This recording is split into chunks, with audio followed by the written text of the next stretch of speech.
Alright, we're here with Mr. Sunny. He has a bunch of inventions to show off to us, 7 in particular.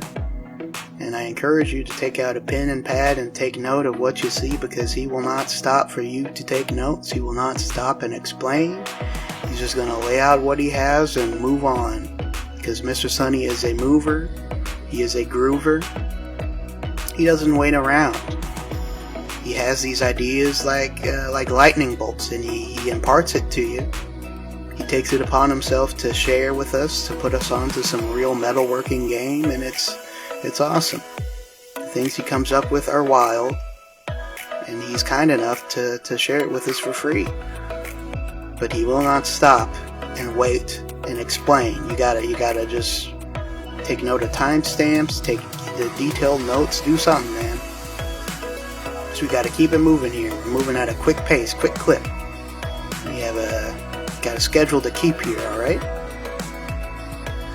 Yeah, man, these videos are just a whirlwind tour of metalworking. And it makes sense. Metalworking is a very old practice. There's a lot to show. There's a lot of space for improvisation.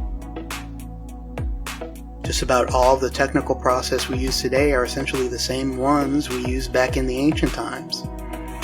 Early metalworkers were familiar with hammering, embossing, chasing, inlaying. Everything that you see today, almost, with some exceptions, were used thousands and thousands of years ago. Back in the day, all decorative metalwork was executed with a hammer. Several parts of every article were hammered out separately and put together by means of rivets. Or, alternatively, they were pinned on to a solid core because soldering did not exist. And most often, plates of hammered copper were shaped into statues. And these separate pieces were joined together with copper rivets. If you want to see a great and outstanding example of this practice, just look up the Egyptian statue of the pharaoh Hapi I in the Egyptian Museum in Cairo. Now, rivets were very popular back in the day. They were eventually outmoded around 2500 BCE.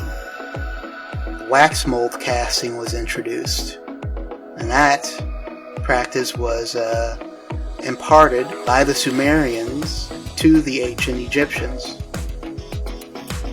So once the Sumerians taught the Egyptians what they knew, rivets were pretty much kicked to the curb. No one wanted to mess with that old primitive practice anymore. Everyone was all about wax mold casting. The practice spread from the Egyptians to the Assyrians to the Etruscans and eventually the Greeks. Just about every metalworking culture had moved on from rivets.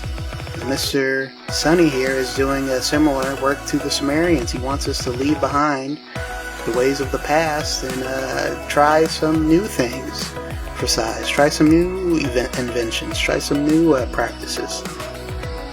He's just carrying on the tradition. So thank you, Mr. Sunny.